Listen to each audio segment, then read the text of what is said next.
So this will just be a minor sort of incident which they want to learn from.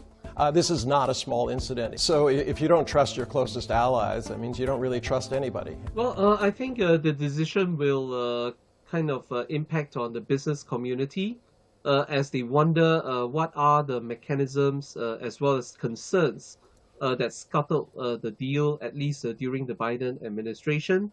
And they will also observe how the second Trump administration will adjudicate this deal because many within the Japanese business community are very enthusiastic to invest in the U.S. In fact, Japan is the largest investor in the U.S. In terms of country ranking.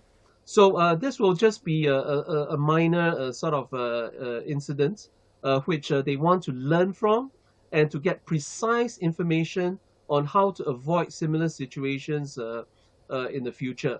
Einar, what do you think? A minor incident in Japan-U.S. relations, what are the reputational costs of this decision for the United States? Okay, so if you don't trust your closest allies, that means you don't really trust anybody. And a country or individual who trusts nobody is inherently untrustworthy. This is not a small incident. It comes on the tail of Donald Trump announcing that that he's not taking armed force off the table in terms of acquiring Greenland. These do not add up to a stable environment, and business is about predictability. I'm not going to invest if I don't know if I'm going to make money, and I'm not going to invest on a candidate who will be gone in 4 years. So I don't see this as a good prognosis for anybody, and I think the Japanese side is right to take a long view and say, well, in 4 years he'll be gone.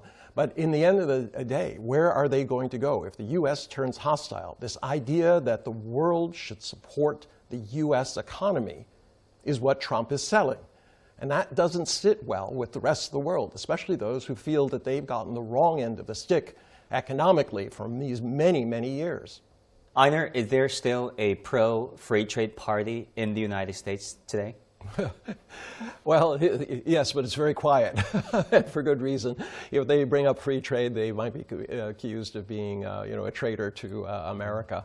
So right now, politically, you have to keep quiet if you're not going with the flow. What Donald Trump has set up here is making America great again by reindustrializing it. Unfortunately, with the value of the dollar, the labor expenses, everything that goes into compliance, construction, land, the time that goes in, as we've seen with all of these chip plants, it is not going to be an easy road for the U.S. to become competitive with countries that pay much less and are much easier to do business in.